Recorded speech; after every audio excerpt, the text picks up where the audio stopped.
잠자리 동화 테레사.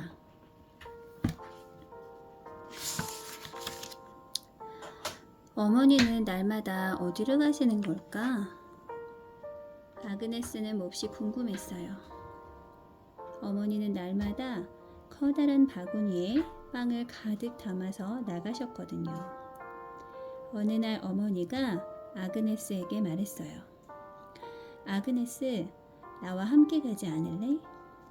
정말요? 아그네스는 신이 나서 물었어요. 어머니가 가시는 곳이 어딘지는 몰랐지만 아그네스는 오래전부터 어머니를 따라가고 싶었답니다. 아그네스, 이제 다 왔어. 바로 이 마을이란다. 두 사람이 도착한 곳은 언덕 위의 작은 마을이었어요.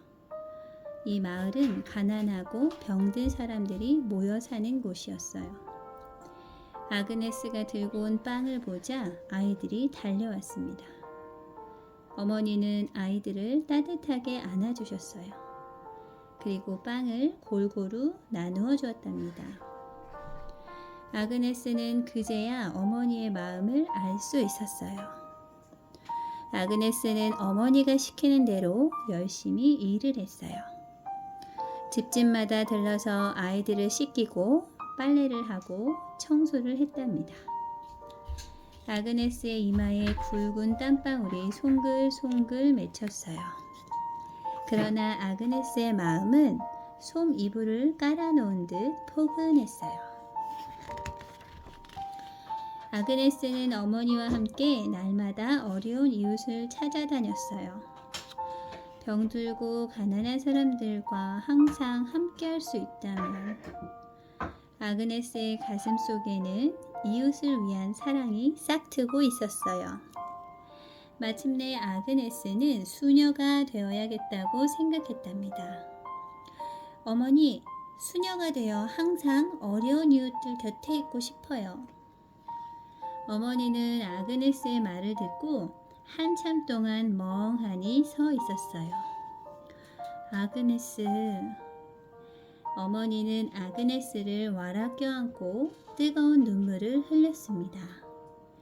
아그네스가 수녀가 된다면 다시는 볼 수 없을지도 모르기 때문이지요. 아그네스, 몸 조심하고 항상 하나님의 사랑을 잊지 말아라. 아그네스는 어머니의 슬픈 얼굴을 뒤로 하고 기차에 올랐어요. 그때 아그네스의 나이는 18살이었답니다. 뿌뿌. 기차는 인도를 향해 힘차게 달렸습니다. 아그네스의 마음은 이미 인도의 수녀원에 도착해 있었어요. 이 소녀가 바로 인도의 어머니 마더 테레사 수녀랍니다. 수녀가 된 테레사는 수도원에서 아이들을 가르치게 되었어요. 테레사는 아이들에게 좋은 친구가 되었지요. 선생님, 선생님! 아이들은 하루 종일 테레사의 치마끝을 붙잡고 따라다녔어요.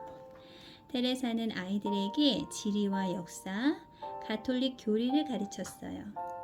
테레사는 잠시도 쉬지 않았어요. 그러던 어느 날 테레사는 병에 걸리고 말았답니다.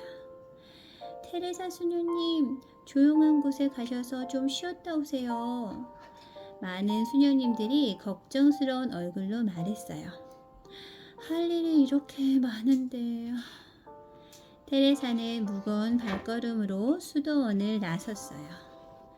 수도원의 대문을 나서던 테레사는 깜짝 놀랐어요. 평화롭기만 한 수도원과는 달리 담 하나를 사이에 둔 마을은 마치 전쟁터 같았거든요. 곳곳에 쓰레기 더미가 아무렇게나 쌓여 있고 고약한 냄새가 코를 찔렀어요. 어머나 세상에. 뼈만 앙상하게 남은 아이들이 쓰레기통을 뒤지고 있는 게 아니겠어요? 거리에는 많은 사람들이 고통을 참지 못해 쓰러져 있었어요. 테레사는 자신이 아픈 것도 잊은 채 쓰러져 있는 사람들에게 달려갔습니다. 그리고 가지고 있던 빵과 음식을 나누어 주었어요. 사람들은 겨우 정신을 차렸어요. 이 사람들과 함께 살아야겠어. 테레사는 굳은 결심을 했답니다. 테레사는 입고 있던 수녀복을 벗고 거칠고 질긴 옷으로 갈아입었습니다. 우선 아이들을 가르칠 수 있는 학교를 만들자. 배우지 못하면 저 아이들은 어른이 되어도 마찬가지일 거야. 테레사는 아이들을 모으기 시작했어요. 테레사는 집집마다 찾아다니며 어른들을 설득했어요. 어른들은 테레사의 말을 들으려고도 하지 않았어요. 먹을 것도 없는데 공부는 무슨 공부?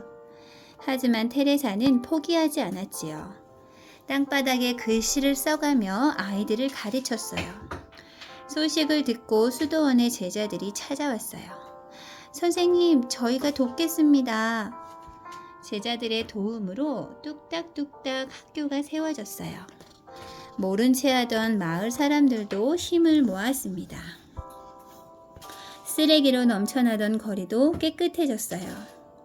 썩은 물이 고여있던 우물에서는 맑은 물이 솟았어요. 하지만 가난하고 병든 사람들은 여전히 많았어요. 피를 토하며 쓰러지는 결핵 환자, 살이 썩어가는 나병 환자들이 거리에 가득했어요. 테레사는 무료 진료소를 만들기 위해 여기저기 쫓아다녔어요. 발바닥이 닳도록 걷고 목이 쉬도록 말했지만 도와주겠다고 선뜻 나서는 사람이 없었어요. 똑똑똑. 어느 날 제자 한 명이 테레사를 찾아왔어요. 수녀님이 하시는 일을 함께 하고 싶어요. 테레사는 믿어지지 않았어요. 그 제자는 엄청난 부잣집 딸이었거든요. 가난한 사람들과 함께 사는 일은 몹시 힘들단다. 예, 알고 있어요. 하지만 수녀님과 함께라면 아무리 힘든 일이라도 할 수 있어요. 제자의 대답은 확신에 차 있었답니다. 테레사는 제자의 세례명을 자신의 세례명인 아그네스로 지어주었어요. 아그네스는 테레사에게 큰 힘이 되었어요. 테레사는 12명의 제자들과 함께 사랑의 선교회를 열었습니다. 선교회 앞에는 새벽부터 밥을 얻어먹기 위해 수많은 사람들이 줄을 섰어요. 테레사는 더 많은 사람들에게 밥과 약을 주고 싶었습니다. 이러한 마음이 세상에 알려지자 사랑의 손길은 끊이지 않았어요. 여러 나라에서 의약품과 식량이 도착했답니다. 그리고 테레사 수녀를 돕겠다는 봉사자들의 수도 날이 갈수록 늘어갔지요. 인도뿐 아니라 세계 곳곳에 사랑의 선교회가 세워졌습니다. 테레사의 사랑이 뿌리를 내린 것이지요. 어느 날 교황이 인도를 방문했어요. 교황은 테레사가 일하는 곳을 찾아왔어요. 당신은 세상 모든 사람들의 어머니 같군요. 마더 테레사. 이때부터 사람들은 테레사를 마더 테레사라고 부르게 되었답니다. 교황은 자신이 타고 온 승용차를 테레사에게 선물했어요. 테레사는 승용차를 팔아 나병 환자들의 재활촌을 지었어요. 이것이 바로 평화의 마을이랍니다. 테레사는 길거리에서 죽어가는 사람들을 위해 죽음을 기다리는 집을 만들었습니다. 늙고 병들어 아무데도 갈 수 없는 사람들이 편안히 죽음을 맞이할 수 있도록 도와주었어요. 평생을 거리에서 살다가 이렇게 따뜻한 곳에서 눈을 감게 되다니 정말 감사합니다. 죽어가는 사람들의 입가에 잔잔한 미소가 번졌습니다. 테레사의 눈가에는 안타까운 눈물이 고였어요. 인도의 어머니 마더 테레사에게 노벨 평화상을 수여합니다. 1979년 세계에서 가장 크고 영광스러운 상을 받게 된 것입니다. 그러나 테레사는 상을 받는 것보다 많은 사람들이 가난한 이들을 이웃으로 생각할 수 있게 된 것이 더 기뻤습니다. 테레사는 평생 동안 병들고 가난한 이웃을 위해 일하다가 87살의 나이로 조용히 하나님 곁으로 돌아갔답니다. 미국 하버드 대학교 의과대학에서 재미있는 실험을 했습니다. 사람들이 봉사활동을 하게 되면 면역 기능이 높아진다는 것을 알게 된 것입니다. 그런데 또 하나 재미있는 사실은 테레사 수녀의 사진을 보여주어도 면역 기능이 높아진다는 것입니다. 그래서 이 효과를 테레사 효과라고 부르고 있습니다. 사실상 테레사 수녀는 평생을 소외되고 고통받는 사람들을 위해 봉사하셨던 분입니다. 자신의 모든 것을 버리고 수녀가 되었고 처음 가졌던 마음대로 가장 힘들고 어려운 사람들을 돕기 위해 살았습니다. 그 봉사의 마음과 정신은 주변 사람들을 감동시켰고 점차 확대되어 세계가 테레사 수녀의 일에 도움의 손길을 보냈습니다.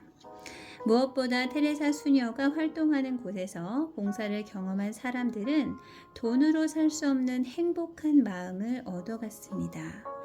테레사 수녀는 우리에게 진정한 봉사가 무엇인지, 그 봉사의 가치가 무엇인지를 보여준 분입니다.